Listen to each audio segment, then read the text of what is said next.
In this video, I'll be guiding you guys on how to fix Tesla Autosteer temporary unavailable. So let's get started. So first of all, I want you to guide yourself onto this website, tesla.com/owner's manual, and select the car that you own. In this case, I'll be just choosing Model X. You can choose any car that you own. Okay, and then proceed to choose the language that you're compatible with. I'll just choose English, and then I'll be redirected to a page with a bunch of options onto the left. Here, I want you to click onto the autopilot drop-down option, okay? Right there. And then click on autopilot features. Here, you'll find information about Autosteer, okay? Even more so when you scroll down, right here, this whole section is dedicated to that. So I want you to go ahead and have a good read at the information that's related to Autosteer, and if that helps out, if that helps you out, then that's great. But if it still does not resolve your issue, I do have a couple of more tips and fixes to share with you, okay?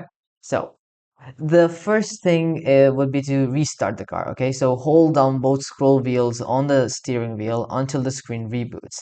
Another thing you could do is to power cycle the car. So go to controls, safety and security, and press power off. Wait for 5 minutes, then press the brake to turn it back on. Ensure proper camera visibility. Clean the cameras, especially the front facing ones near the windshield. Another thing or another type of fixes you could try is to confirm autosteer requirements. So enable autosteer.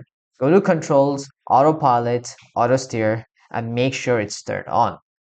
And another thing you could try is that speed and radio conditions. Autosteer won't activate if you're driving too fast on non-marked roads or in poor weather conditions. Another type of issue that could cause this is to check for firmware and sensor issues. So make sure that your softwares are updated. So go to controls, software, and check for updates.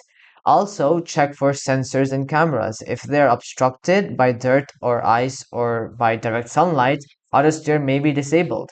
Another type of issue, or the last type of issue that could be if all of the issues still persist, is to just go ahead and perform a hard reset. Okay, so turn off the car using the power off in settings, exit the car, and let it sit for 15 plus minutes without opening the doors, and then go ahead and open the car. Okay, and then probably your issues might have been fixed. All right, so I hope this video helps you guys out, and that'll be it for today, and I'll be seeing you guys next time. Peace out.